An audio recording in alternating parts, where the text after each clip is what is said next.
So today we're here to kick off the first public event of the new ISS theme project on contested global landscapes. The project members have been meeting over the course of the year to plan all kinds of interesting workshops and conferences and seminars and summer institutes and events for next year. And I know they're really looking forward to being in residence and to recouping some of the investment they put in this year in terms of planning and coordination. Before I introduce the team members, I wanted to say a few words about the Institute for the Social Sciences, since some of you may be coming from outside the social sciences and not really have a good sense of what it is that we do. So the ISS is a provost-level initiative that's supposed to foster research and cross-disciplinary communication among the social sciences at Cornell, which, as you probably know, are dispersed across at least 8 colleges and innumerable departments. So the flagship programs of the ISS include a small grant program, which we do twice a year, a in-residence faculty fellowship program, which we run once every 3 years or so, and this is to give assistant professors and associate professors who are nearing a promotion review a chance to do some concentrated writing, and then the theme projects themselves. So each theme project brings together 8 to 10 faculty members from across campus for a period of 3 years. There's a planning year, an in-residence and a high-activity year, and then there's a wrap-up year.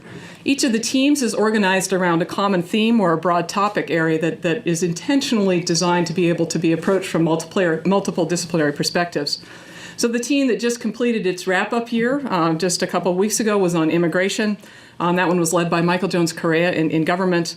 The theme project that will be beginning its planning year as of July 1 is on creativity, entrepreneurship, and innovation, and that one's led by Diane Burton in ILR.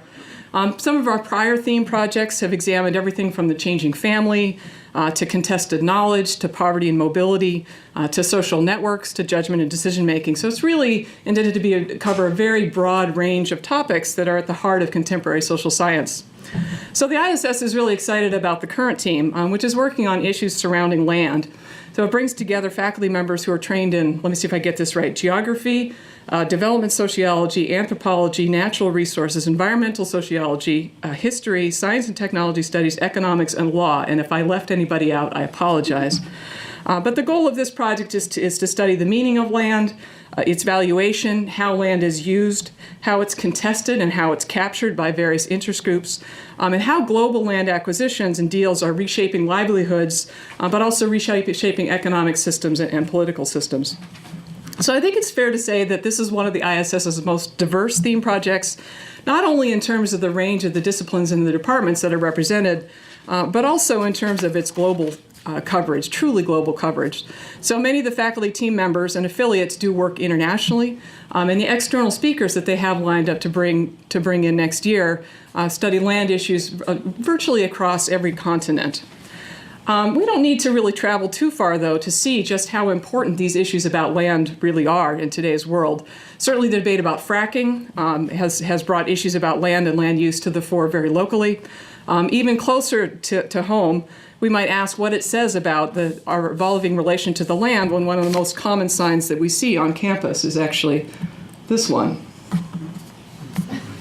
Right? I don't know if any of you have observed this and thought, well, what are we really teaching our students about land when land is something to be feared? But you don't want to hear about land issues from me. You want to hear about the project from the team leaders who are going to introduce and then let them take center stage.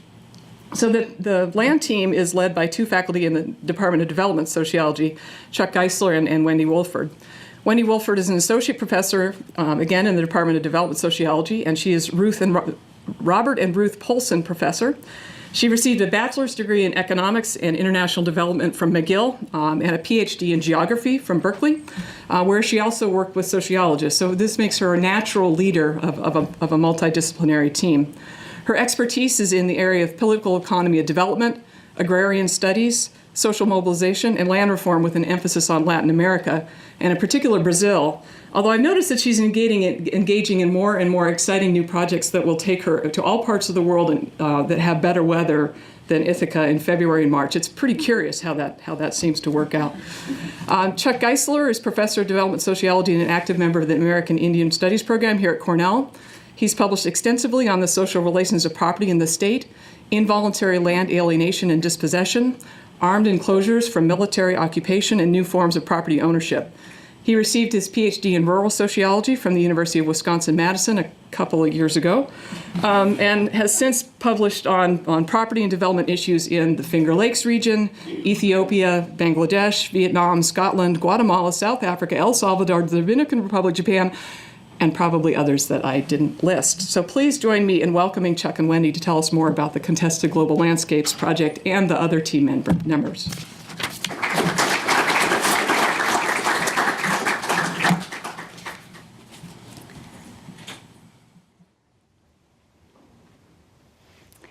Thanks very much to Kim for that introduction. I think Kim is trying to get herself invited to the Galapagos. Smooth. Yes.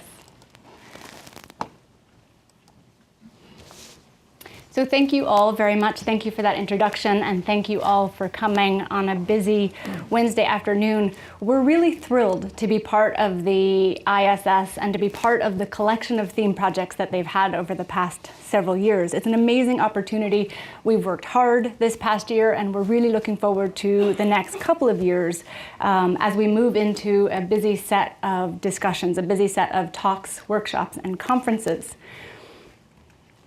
Mark Twain, of whom you all have heard, is credited with giving his nephew this sage investment advice. Buy land, he said, they're not making it anymore. This advice has been repeated over and over again, very often by real estate dealers. Mark Twain was right about many things, but about this, he was wrong. Land is something that we make and remake all the time. Land is the ground on which we walk, the basis of how and where we live, the sovereignty of nations big and small, and the stuff of livelihoods, fortunes, and fantasies. Land is being made and remade all the time. We're making new land through the application of science and industry to soil and extending new production methods across the globe, from the Brazilian grasslands known as the Cerrado to northern Mozambique.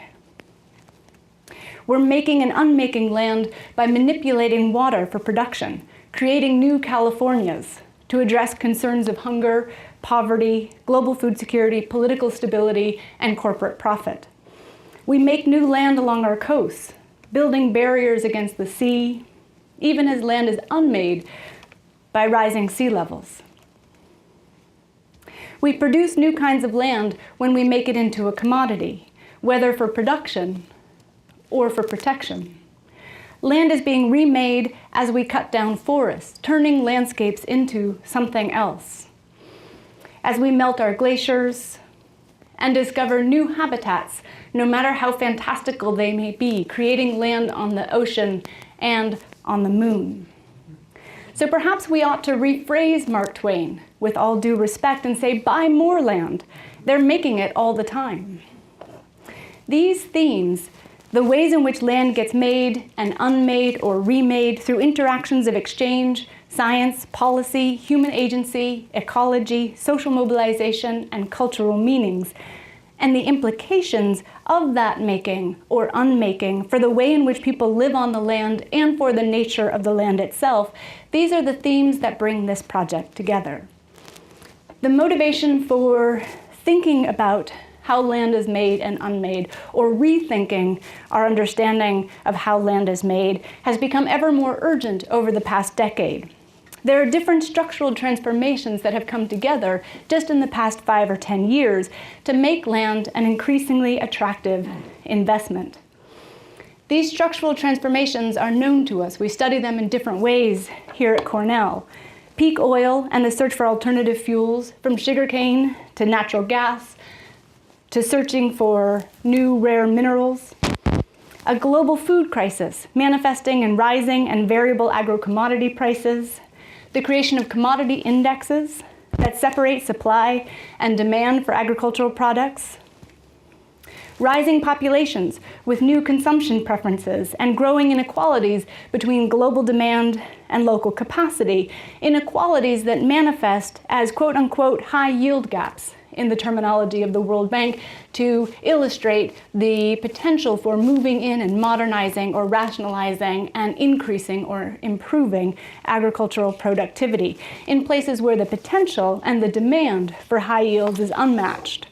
by the productivity of local farmers, creating incentives for outside investment that will restructure and modernize. These structural transformations have led to a massive rush to acquire land, a phenomenon that is arguably poorly understood, badly defined. What is a land grab? What makes a land grab something different than one of us purchasing our own property, our own family home? Exactly how should we define a land deal or a land grab? It's poorly defined, it's improperly quantified in all sorts of ways. We have these measurement tools to try to understand land grabbing that are actually very misleading. But it's a real phenomenon nonetheless. This is what has been popularly referred to as a global land grab. In just 1 year, from March 2008 to April 2010, an estimated 40 million hectares of land changed hands. And again, those statistics are poorly calculated, but initial estimates from the World Bank suggested that this was approximately 10 times higher than the average annual level of land transfers for the preceding 40 years. More recent estimates revise this figure upward. Land grabs came to the international attention in 2009 with the announcement of a land deal that would transfer 1/3 of Madagascar's arable land to a South Korean logistics company. This deal brought protesters into the streets in Madagascar and toppled the government. Since then, there have been hundreds of deals and hundreds of protests, and the outlines of the rush to land are becoming somewhat more clear. There's enough evidence to suggest that countries, companies, and investors are seeking direct control over land as a way to minimize the risk of food and fuel insecurity, or to profit from it. Historically, this has happened before, of course. You could argue that this rush to land parallels the mid to late 1800s, when European powers acquired, reluctantly in some ways, or for some people, for some countries, control of Africa, and private interests in railroad land and plantations abounded. Then in the 1900s, a change occurs, and 2 world wars and a series of seemingly socialist revolutions make land appear less attractive, and capital moves to shed direct control, opting instead for establishing democracies, securing trade routes, and promoting production contracts. This period today may be a reprise of the late 1800s, or it may be something different altogether. It really isn't clear yet.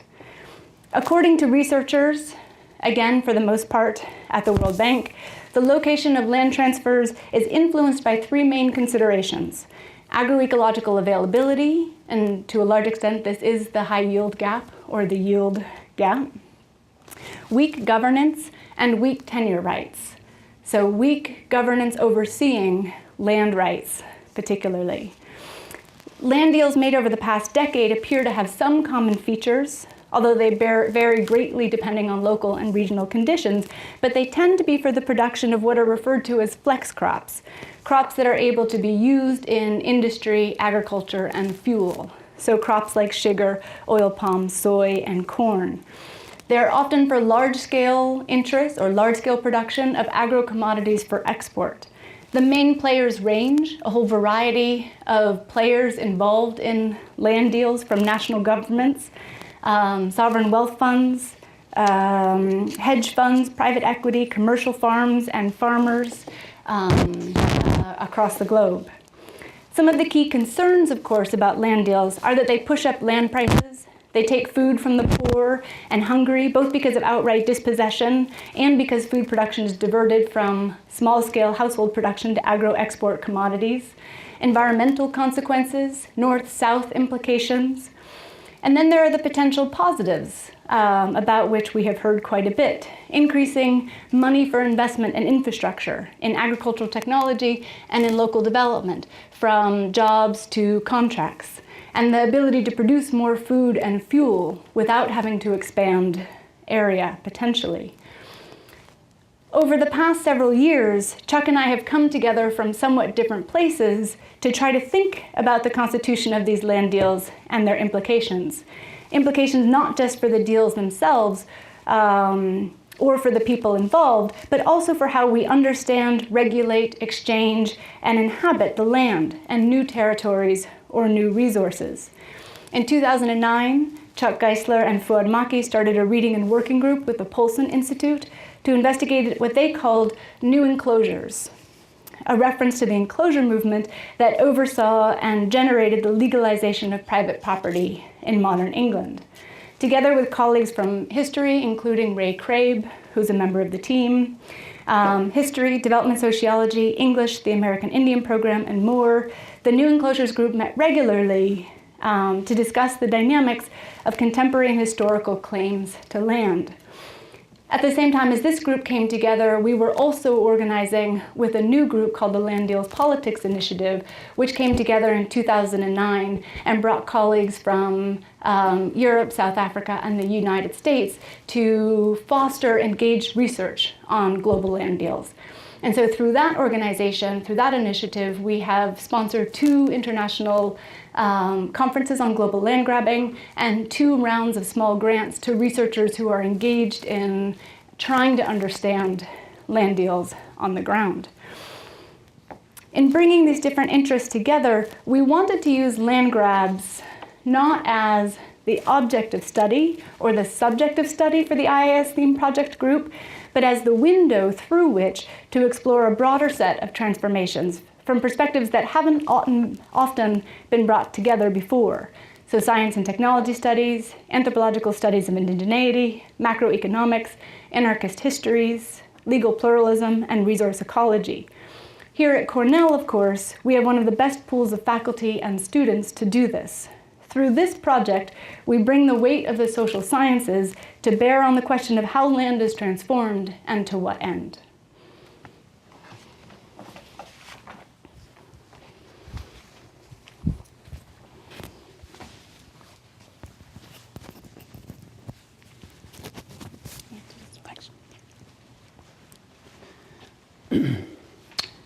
Wendy, that was a great conceptual overview. You're not supposed to compliment me. But I'm going to. That was just what we needed to kind of help paint the big picture that brings together a series of different threads and streams that are represented on this campus, certainly represented in this room today. And it falls to me to have the joy, I guess, of identifying and getting a little more specific about the people who have joined the team. And before I do that, I want to say that if any of you in the room are affiliates, I'd like to extend a bit of an apology that we haven't reached out to you more. From time to time, I run into people who identify themselves as such, and they'll say, "What's up?" and "When do we get to waltz together?" And it's taken us a good solid semester going on 2 here to get to know each other. Just a small group of faculty who are the core team members, and to kind of coordinate our thinking and to put together, out of our diverse interests, a coherent forward thrust. So please be patient. We will be getting to you now quite soon, and hope that some of the expressions that you'll hear today will be something that you can engage. You'll see our contact information. Please contact us, and we'll be doing the same. That said, these 4 areas that are represented over here, if those of you present have gone online, you have realized that out of this larger sort of sweep of land aggregation, land engrossment, grabbing, assembly, however you want to talk about it, we have decided to try to break that down into 4 working areas. And it's not a perfect set of 4 categories, but as you'll hear momentarily as we introduce the team members, all of us work in at least 2 of these areas and are probably pushing the boundaries out. We may end up with more areas than this when we get done. So I guess the one thing I want to resubstantiate that Wendy said so clearly is that though land grabbing has been a wonderful point of departure and an impetus, it's really something we want to problematize. and not accept as the starting point and the end point of this project. In fact, our vision is that down the road there will be a Cornell Institute on Land, whatever it ends up being called, that outlives this ISS theme project. And those of you who are in the room as graduate students or younger faculty carry it on. And from the degree of interest that we've experienced so far and detected so far, both in the affiliate pool and in our students, et cetera, we have every reason to believe that land and related resources are coming back into the curriculum and certainly into research and personal commitments in a very, very powerful way. So this is an interim channeling opportunity that we have the fun of helping to guide. What I'd like to do is move into, beyond Wendy and myself, the actual members of the team. And I'm going to go around the room. I'm going to say a little bit about each of these folks, just enough to sort of set the stage, and then let them either reject everything I've said or embellish it. I think all of us, since the project started more or less 6 months ago, have evolved in our thinking by listening to each other and picking up new ideas, ways to integrate and move on. So I'm going to start with Ray Craib. Wendy mentioned that Ray was part of the New Enclosures Working Group. And what's so interesting about Ray is that if you read his biomaterial on the web or his vita, you'd think this guy is really all about land, particularly in Chile and in Mexico. And indeed, his books and a lot of his publications, the graduate students that come to work with Ray are attracted by those very things. But you know, there's this long arc of sea between the southern cone and Mexico, and that got Ray's attention in recent years, and he's not quite ready to pounce on it, but this project gave him the opportunity to really think seriously about it. So as soon as he gets his second book manuscript off his desk, which has to do with oppression of detainees, anarchists, and other suspicious people in Chilean history early in the 20th century, Ray's going to be piling on to the question of seasteading and opening up the sea as a replacement for this land, which some would argue we're running out of, either for demographic reasons or because it's being consolidated and hoarded by a select few. So, Ray, may I invite you to just add to embellish what I've said? You're welcome to come up. Just stand here and project, if that's okay. Should I come up there? It probably is good to come up so that it gets recorded in the mic. Yeah. Okay, well, thanks, Chuck. I'll be very quick. Yeah, this kind of stuff sort of interests me. So essentially what got me interested in this is outrigger canoeing and exploring the history of outrigger canoeing and realizing the ways in which, especially in places like the Caroline Islands and elsewhere, for long periods of time, people have traversed vast expanses of ocean in small and medium-sized outrigger canoes, and in fact have made those portions of the ocean temporary kind of homes for themselves. And it got my attention in part because the flip side of this is the effort to now colonize the ocean as a place where especially right-wing libertarians, Silicon Valley capitalists, amongst others, and I can get into detail about what those categories mean, are attempting to create kinds of little tiny micro-cities or micro-states that closely resemble sort of Robinson Crusoe meets a tax shelter, right? It's kind of this strange combination, sort of on an oil rig or something, right? I mean, there's this kind of strange combination.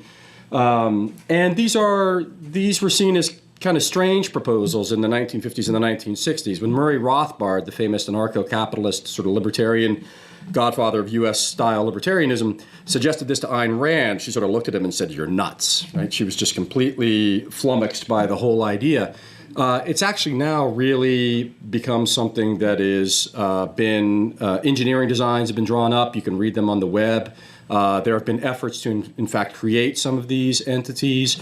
So far, they've failed relatively disastrously. There's certain instances around in the Netherlands where there are projects that resemble these, but with different kinds of social ends. So things like low-income housing units that have been actually buoyed and ballasted off the coast of the Netherlands and linked up to the mainland in different kinds of ways. So what I'm looking at are who are the individuals who are generating this, and what's the kind of imaginary that they have? What are the implications, the long-term implications of the way in which they understand the ocean, the whole notion of the high seas or the open ocean, even that kind of language. And then also thinking more in a sort of longer term, the relationship to things like islands, atolls, reefs. Someone I follow quite closely is a guy by the name of Michael Oliver, who in 1968 wrote a little text called A New Constitution for a New Country. Oliver made his money gambling on the United States in the Vietnam War, and when gold went up through the roof, he made a killing. He was a Carson City, Nevada real estate agent.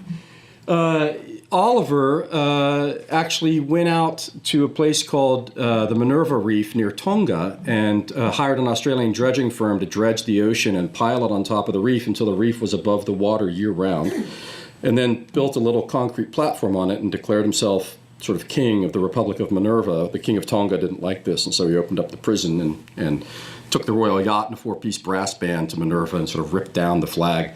But Oliver is a guy who still to this day is generating projects like this and has established a whole set of relationships, a long-term set of sort of pro-colonial insurgencies in places like Vanuatu. He's assembled sort of mercenary armies to invade the Bahamas at a certain point in 1976. He recently showed up in a WikiLeaks cable in 2009 that I happened to find just about a month ago. So all of these individuals I'm sort of tracking and following. Milton Friedman's grandson, Patri Friedman, was head of the Seasteading Institute and is now trying to create these kinds of micro-cities in Honduras, post-coup Honduras, of course. So anyways, that's the kind of stuff I'm working on. And it's a lot of stuff, and I'm still trying to get into it. But the one last thing I'll say about the project is a lot of it tries to think about the ways in which these contemporary projects are related to the creation of Commonwealth tax shelters and tax havens in the realm or in the world of decolonization after World War II. So, thanks a lot. Thank you, Greg. Sarah Pritchard, many of you know Sarah or have taken her courses, brings, like Ray, an interest in water, but sort of from a different standpoint. It's not the marinescape, but rather water on the continent, water that is sweeter than and less saline. Sarah is a historian of the environment, a historian of technology, and a historian of France, both in the colonial and the contemporary period. And so her way of relating to the project is so interesting. She's interested in the Mediterranean French influence on both sides of the Mediterranean and how the policies and management styles around around water actually affect land, its price, its value, its meaning, etc. She has a book out in 2011 that's quite wonderful about the history of the Rhone Valley, which only Sarah could write. So we feel just so lucky to have her. Sarah, can you add anything that you would like to mention about the project? Sorry, thanks, Wendy. Oops, there we are.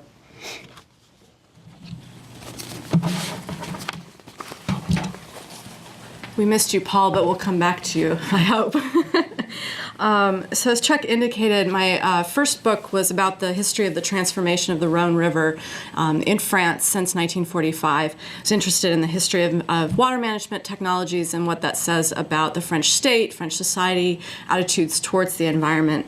And as I was finishing that project, I became more and more interested in the relationship between what was happening in France, especially southern France, and what was happening in the colonies, especially French North Africa. And I really became kind of painfully aware of the fact, this is one of those things when you finish books, you think, I would rewrite the book if I had known this, 5 years earlier. I had become kind of painfully aware of the ways in which water experts in France had circulated through the colonies, especially Algeria, Morocco, and Tunisia, but also Indochina and West Africa and other places. And those experiences that they were having in the colonies were shaping what they were seeing and wanting to do and what they wanted to implement in southern France. So the second book project that I'm starting to undertake looks at the circulation of hydraulic experts, knowledge, and technologies between France and French North Africa during the colonial and the post-colonial periods. And I guess the three themes that I'm kind of particularly interested in relationship to this project, and hopefully I can bring something to it, is one, as Chuck mentioned, I'm a historian, so I'm interested in historicizing the recent land grab and thinking about what's unique or not unique about it. How is it rooted in historical processes and power dynamics and so forth, such as imperialism and many other isms. Like Ray, I'm one of the water people on the team, so I'm interested in this relationship between land and water and how we can't think about land without simultaneously thinking about water. So in other words, how water and water management are integral to managing land and being interested in land, because often land doesn't have meaning without water and managing it in particular ways. And in turn, how shifts in land, property regimes, management strategies, and so forth have had consequences for water and both the humans and non-humans who have historically depended on it. And then I guess the third theme that I'm interested in is the place of science, technology, and engineering in facilitating and enabling these land grabs, both in the past and the present. So that's what I'm up to. Thank you, Sarah. Steve Wolf is, I think of Steve as the team member for all seasons. Steve has many, many interests and comes to the support of all of the rest of us at one time or another. Steve very interestingly approaches the project in terms of the social relations of land and resources, by which he seems to mean, as I understand it, the intersection of civil society, the state, and the market. And he plays this out both in agricultural realms and in forestry zones. So Steve's work, whether it's in the Adirondacks here in the United States, or in China, or in Northern Europe, casts us in a new direction. And Steve, I'd love it if you'd come up and add to what I'm sharing about your interests.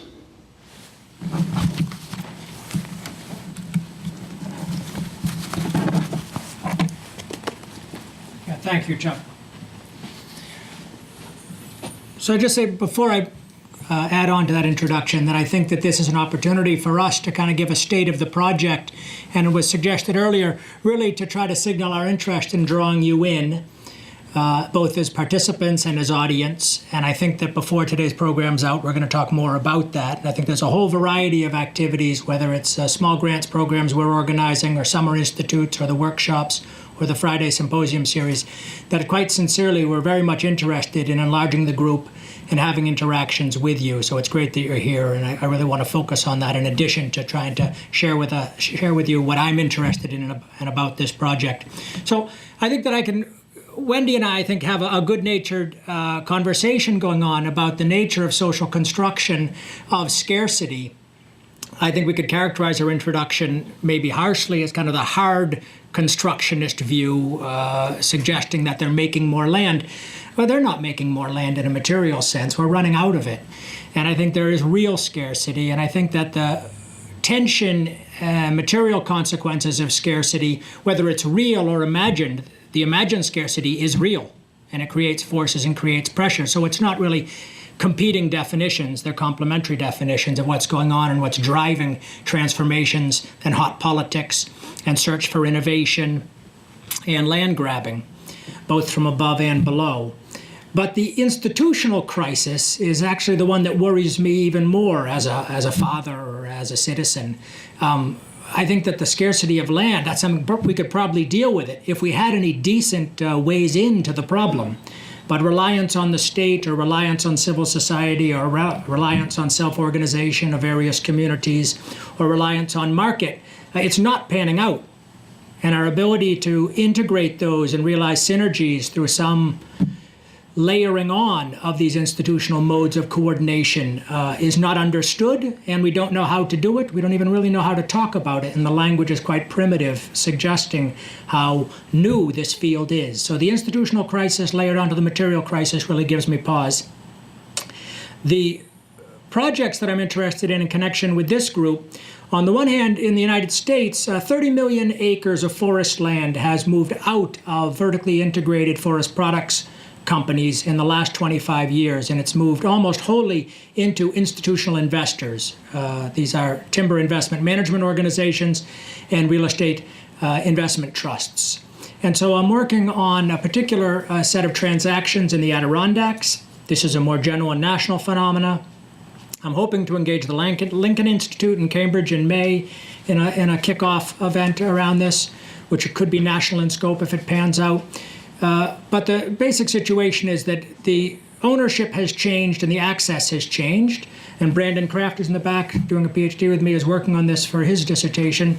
And the questions are really one of accountability as we get into these institutional investment and new age land deals.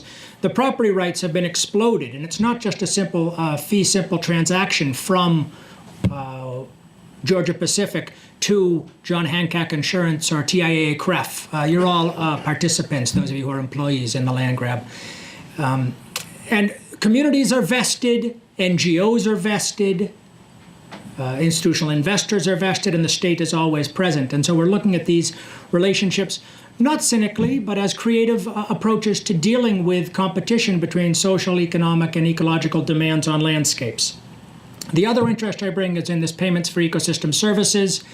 With Sarah, we're going to organize a workshop around Christmas of this coming year. Looking, for me, the key is really the question of simplification, of how do scientists and economists and policymakers simplify through accounting tricks and through simple algorithms to create equivalencies that allow us to do the bookkeeping and do the transactions and enable these transactions across space and across time to make equivalencies in ecological terms between different types of habitats, different types of landscapes, and maybe even between land and water, for example, in carbon sequestration. So, thanks.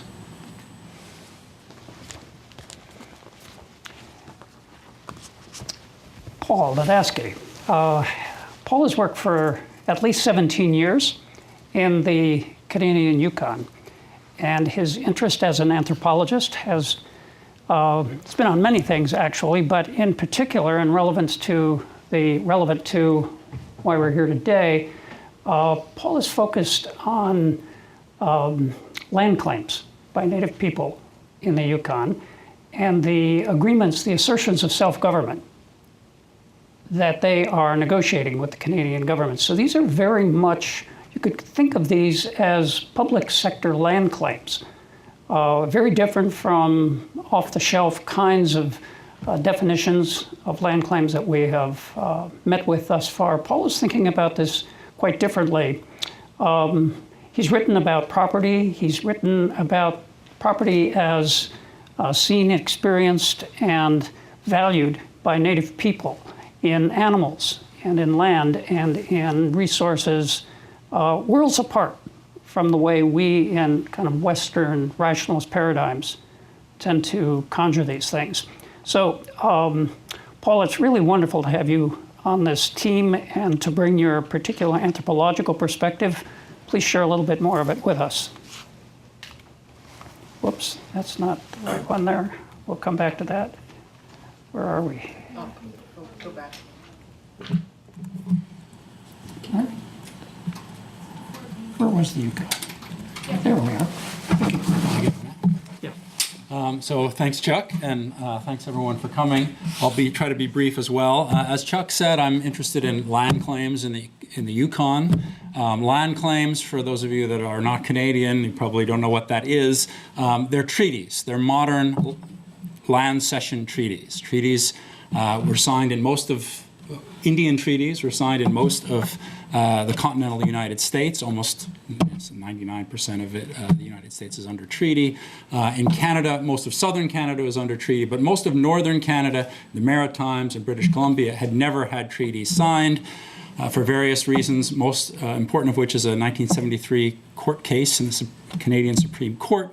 The federal government of Canada, which had ceased making treaties, was forced to start making them again. And so since 1973, sort of this process of land claim, of treaty negotiations had gone on in Canada, in the Yukon and across northern Canada. I arrived in the Yukon in the mid-1990s, just as the First Nation that I work with was gearing up and getting really involved in the negotiation of their specific agreement. I was interested in the politics of wildlife management and all sorts of things, but I was very interested in this sort of process of negotiation that I stumbled onto. I worked after, I spent 3 years there initially and got very involved in the negotiations, first as an observer, and then eventually as a researcher and ultimately as a negotiator on behalf of the First Nation. I got to know all the negotiators on all sides and worked very closely with them. And it became clear to me that there were all kinds of complicated cultural dynamics going on at the negotiating table, as you can imagine. First Nation hunters and trappers and elders who were sitting at the table had very different concepts of what land even was and how animals would, the relationship between animals and land and humans. The idea that humans own land is completely foreign. I should qualify that. It's completely foreign to sort of an indigenous idea, pre-contact ideas about how humans should relate to the land. First Nation people, contemporary First Nation people, are very much aware of property relations, and some of them are property owners in sort of a standard sense, but they had a very powerful idea that they didn't want to engage, they didn't want to own their territory in this kind of ownership sense, right? So one of the things that I'm particularly interested in is the way that these land claim agreements, the way this modern treaty, which is essentially a land cession treaty. First Nations are ceding 98% of the Yukon to the federal government. A little bit of variability from First Nation to First Nation, but it's that order of magnitude. So I'm interested in the way that these agreements are setting up particular relation. It's not just an exchange of land. It's also setting up a particular ways in which different groups of people relate to one another in respect of land, right? And the agreements are very much modeled on Western Euro-American ideas about how you would go about doing that. They're both based on conceptions of territoriality, right? One is property, where you bound off particular territories. Some people own them, and the other is jurisdiction, where particular governments have jurisdiction over bounded territories, right? Both of those are completely foreign to indigenous ways of doing things in the Yukon. And so these agreements, one of the things I'm particularly interested in is the way these agreements are sort of powerful engines for social change. They do grant First Nations, they're not just land deals, they're very complicated agreements dealing with governance, shared management over resources, taxation, and 300 pages at least. So they're very complicated. But what they're doing is that they give First Nations real powers of self-governance and to manage their resources, but they do it in this particular currency of the state, a territorial and territorializing way of thinking, right? So that in a sense, these agreements, even as they give power to First Nations, they're transforming First Nation people's relationships with one another and to land and to resources and so on. Thank you, Paul. I failed to mention that Paul actually has a joint appointment between anthropology and the American Indian program at Cornell, which he's held since he arrived. It turns out that the American Indian program is experiencing its 30th year right now, and they're having a conference in honor of that occasion, which is taking place on Friday and Saturday. And if you'd like to hear Paul and others from the American Indian program It's going to take place at the Africana Center, 310 Triphammer, and I'm sure you'll enjoy it. And it's wonderful to co-celebrate that with AIP.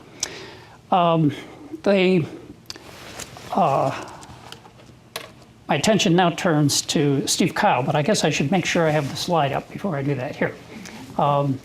Steve works in the Dyson School within Applied Economics and Management here at Cornell. And we've asked Steve to push us in the areas where the team is currently weak, and that's in the area of economics. You saw the 4 things that we listed as breakout priorities from the larger goal of the project. Steve is uniquely qualified to do that. He's worked both domestically in the United States, but in many low-income countries, and thought about their way of dealing with their natural resources, their lands, and the resource curses that come along with them. So for the moment, I'm sort of pigeonholing Steve, anticipating that these huge gas reserves off the east coast of Africa or some other feature of the resource base, perhaps combining with some of Wendy's work, which you'll hear about in a minute, that could be a lovely cluster. But I'll let Steve talk about it himself.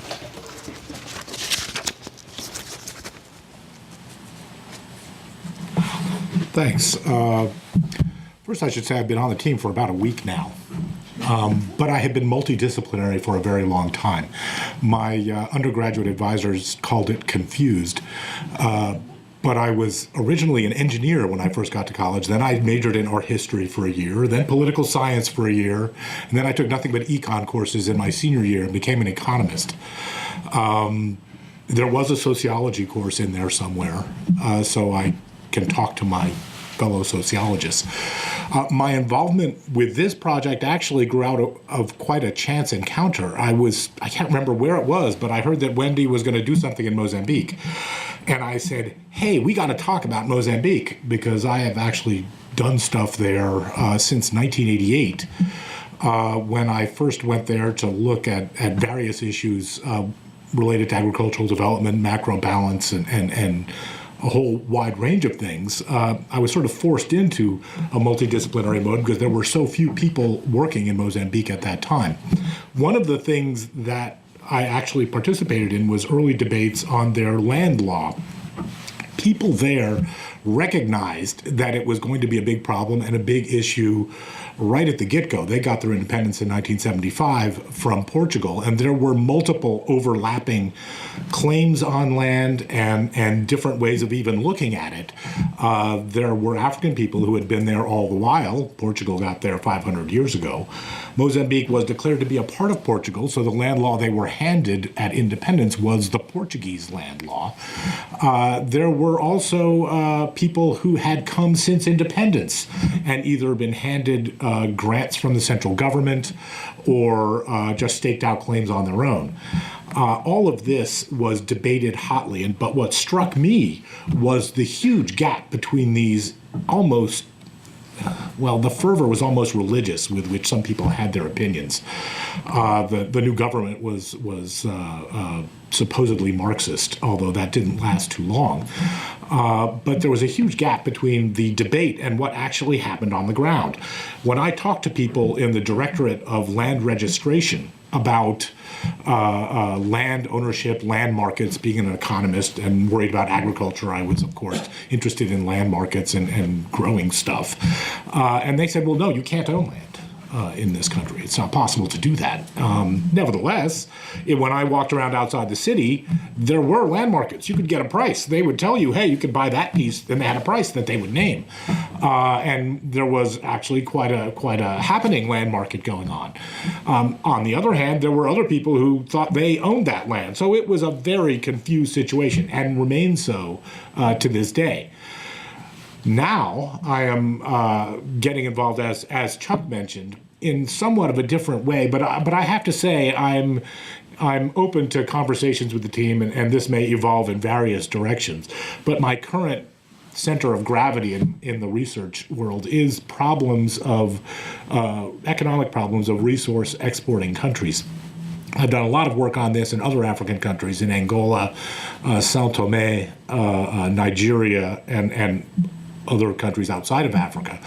And the constellation of issues that arise when a low-income country gets a sudden influx of foreign exchange are actually by now well documented enough that we know fairly well how to predict what's going to happen to relative prices of land, labor, capital, and other inputs. So my thought is to apply this to Mozambique, which is a natural test case of this. Mozambique recently discovered, well, some oil companies and gas companies on their behalf recently discovered massive deposits of natural gas on the order of 30 or 40 times the annual value of their gross domestic product. So there's no question that they are poised to, well, what I call do a Nigeria. Nigeria was sub-Saharan Africa's biggest agricultural exporter, discovered oil, and now is their biggest agricultural importer. A lot of land-related dislocations occurred on the way. Mozambique is certainly poised to do that, adding yet another layer of confusion to an already confused situation. Wendy was talking about, or will talk about, I guess, giant plans, and I have to call them giant because the Brazilians always seem to do things in a big way, to get Brazilian involvement in farming what people in the capital in Mozambique will call empty lands that are awaiting development, and the Brazilians are going to provide this for them. Well, first thing to be said is I've been there and those lands aren't empty. There are people walking around on them thinking that they live there. So there is a problem right off the bat. You can import Brazilians to live there and do work. Actually, this is a replay of something the Portuguese did in the 1930s, thinking they were going to solve their unemployment problem in the Great Depression by exporting poor farmers to Mozambique. That lasted about 40 years, actually, before they all left again, or at least most of them did. In any case, I am, as yet, somewhat half-baked compared to the rest of the team. I have been thinking about these things. I have thought about it enough to write a 2-page proposal, but haven't gotten past that. Subject to a lot more discussion and development as time goes on. But thanks, Chuck, for finding this map, which I hadn't found yet. It's very nice and colorful, and please email it to me. I'm gonna use that. Thank you. Thank you, Steve. Well, this is a nice segue to Wendy. Just a note on Wendy. It's so nice to be collaborating with Wendy in organizing and continually working on this project. I'm learning a lot from her, and I hope it's a two-way street. Wendy, as you gather from the remarks that have been made, she does some work in the Galapagos. Her long-standing work for years now has been in Brazil, and she's worked elsewhere and eagerly starting a project in Mozambique. And we'll ask her to talk about that. I also want to mention that the conference that she mentioned, the LDPI conference that took place in the fall, the land project was a co-sponsor. The new enclosures group was a land sponsor. The Polson Institute at Cornell was a co-sponsor. Wendy helped start LDPI, and a lot of the activity, it brought 200 people here, 135 papers, people from 30 countries, and something very similar had happened the year before at Sussex, and there may yet be a third. There's intense interest around land, and we're indebted to the LDPI organizers for helping to agitate and animate this important subject and to broaden it beyond narrowly defined land grabbing.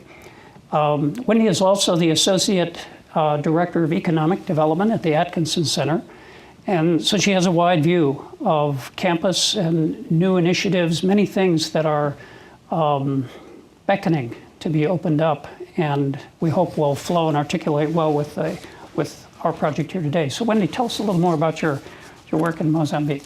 Well, I think I won't really, because you just did such a nice job of it. Really what Steve said is what I'm looking at. I've been working for a very long time in Brazil on the political economy of land distribution, political and cultural economy, both from the perspective of social movements struggling for access to land and the state and distributing land. And this project of land reform in Brazil, which is one of the largest land reform projects in the last 20 years in the world, has been going on at the same time as the country has become a real agricultural powerhouse, particularly for key export commodities, including soy, cotton, sugar, rice. So what I'm looking at is the Brazilian expertise or science in agricultural production that's being taken from Brazil to Mozambique. It's really being disseminated across sub-Saharan Africa, but particularly in former Portuguese colonies, and of those particularly in Mozambique. So I'm just beginning to think about the way in which Brazilian expertise is being invoked and being incorporated into Brazilian or Mozambican land and circulation. Have I missed anyone? I guess I'll come back. Thank you, Wendy, very much. My work is, in some sense, an outlier to what you've heard up to this point. Though all of us, I think, pride ourselves in stepping outside the narrow domain of land grabbing and land assembly and are trying to be innovative and creative and to at least touch two of those four anchor areas that we displayed a little bit earlier. I say my work is an outlier, but in fact that's not true if you think about it. I'm interested in the militarization or militarized enclosures. And you know, that sounds like something that a very narrow band of people would be interested in or in fact want to do. But if you think about it, Adam Smith's Invisible Hand, which sort of gives the neoliberal impulse credit for all of the land transactions, grabbing and otherwise, that are going on, that's part of the story. But there's another invisible hand, as I see it, and that is coercion, violence, compulsory transfer. A lot of the land that is transferring hands all over the world, whether it's in Tompkins County or in the places that we've all talked about, and it's going to be true on the high seas as well, is being done in a compulsory fashion, to put it mildly. So what I hope to do is to try to revisit a lot of land and resource transfers that are going on and see it through the lens of, well, I'm borrowing from a theoretical area called military occupation. The war in Iraq and Afghanistan is an occupation. Well, it turns out that the continents and the history books are full of military occupations. There's several groups that have been impaneled very recently to sort of ask what is going on with occupation, especially when they last so long. They're supposed to be a temporary fix after a war until the conquering nation sort of goes home and things get better again. In fact, many occupations go on indefinitely. They begin to look like land grabs. And if you look at land grabs from the other side, it turns out that there are many, many, many land grabs which rest on force and violence. They're papered over, admittedly. It's not like they advertise that, but even the other invisible hand, the Adam Smith variety, just think about compulsory integration and fracking here in the southern tier. Compulsory integration. Once you've signed a lease, whether you want to be fracked or not, assuming the mining development goes ahead, it's no longer voluntary or volitional. It's compulsory. Or think of military coups, a more obvious example, the most obvious example being warfare itself, right, where you literally occupy your enemy's country. But military coups, there have been 185 of them since 1970. That's like overnight land grabs. Whole societies shift ownership from Party A to Party B. 185 of them. Last summer, I went out to northern New Mexico, and I was very interested in the resistance, yet another kind of land activity where people are pushing back, who believe that in this case, their land grants have been taken away from them illegally, and that there's a treaty which tells them that they have a right to be there.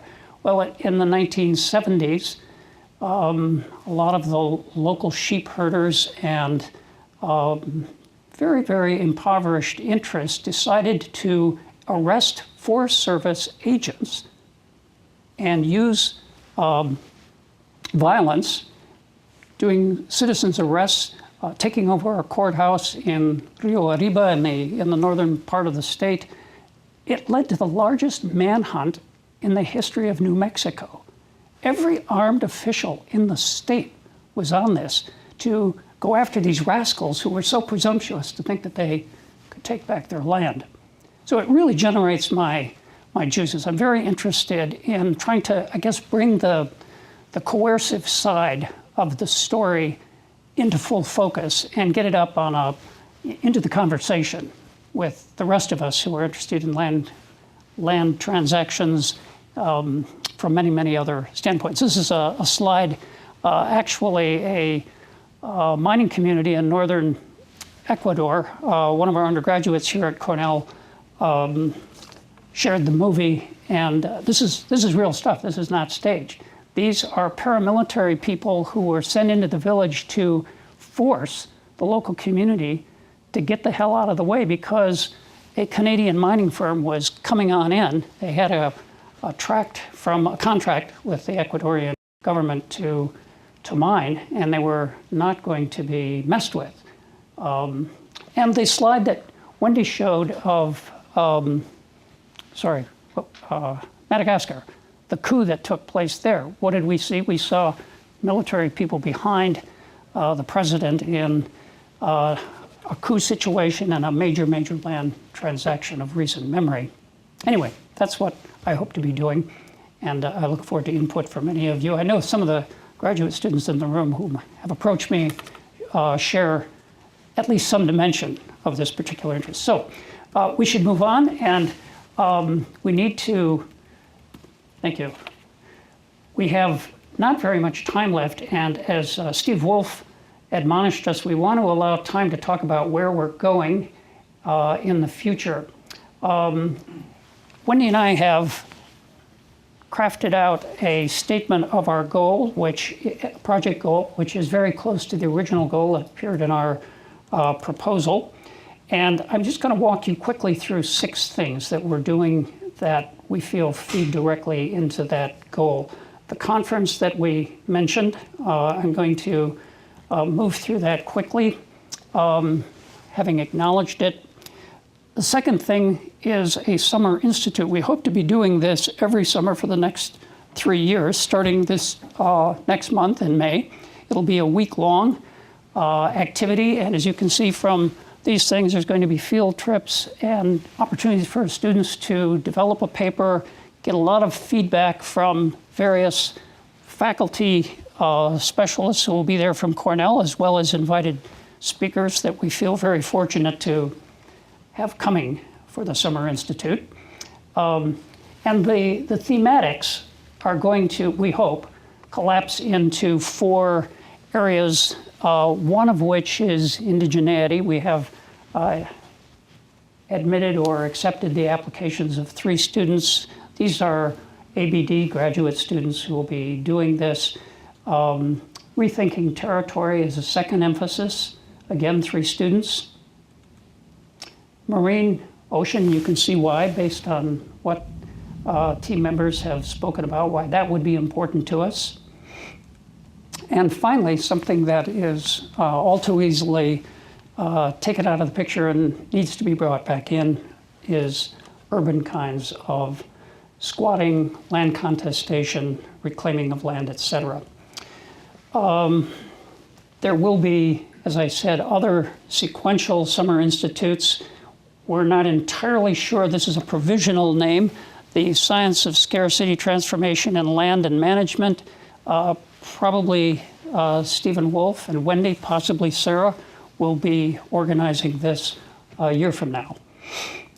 We have a small grants program following on a precedent set in other projects. It seems to work very well, and we're very pleased to be supporting graduate students who want to do work over the summer related to the goals of the project. Fourthly, starting in the fall, Wendy and I will conduct a seminar course which will alternate every other week with a campus-wide symposium. And what we actually have speakers, thanks to the other team members, that go through almost the entire spring and fall and spring semesters. We're just going to show you very quickly the fall here, so you get a sense for some of the folks that will be coming.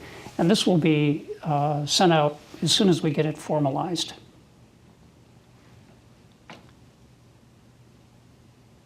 I'll say more about Arthur Zimmerman in a minute.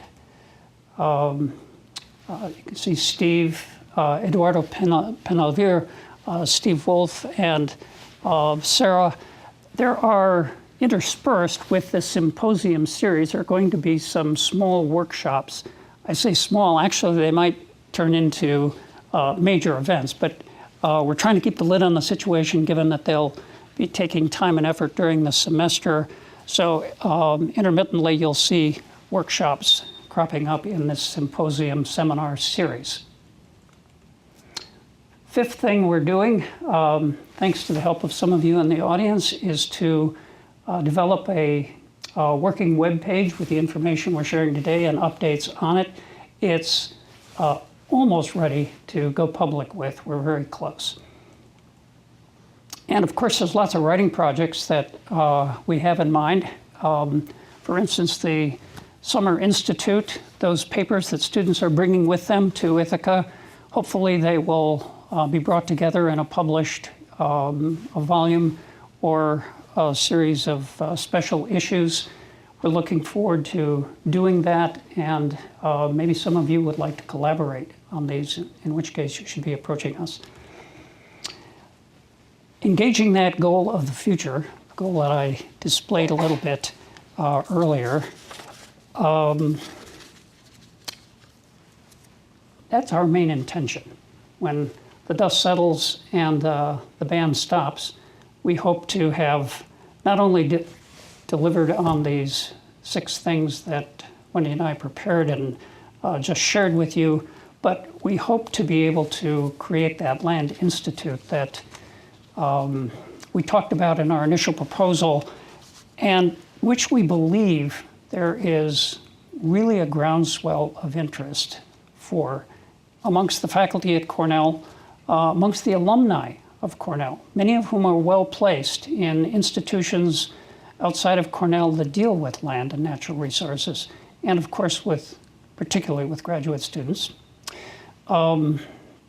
This was to lead to a longer question and answer period. I'm sorry we haven't quite allocated enough time, but we have some, and we'd love to hear your questions or comments about what we have presented to you today.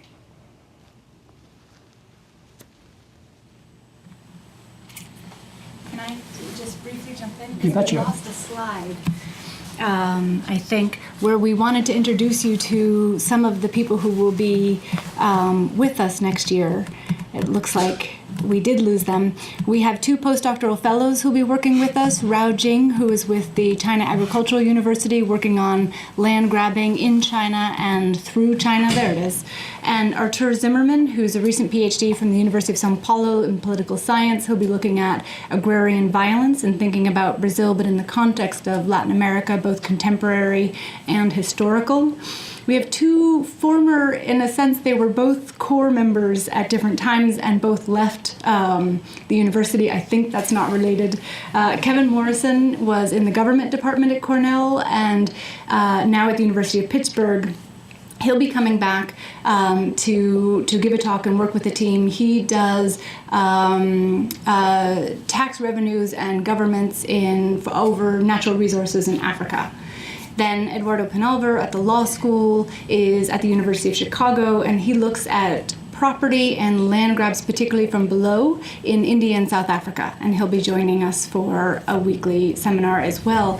Finally, David Deng is a recent law graduate from New York University and is now the head of the legal research team in South Sudan. He's been working on free, prior, and informed consent around land deals, and he'll be coming to talk about his work in South Sudan. Thanks for going back to that, Wendy.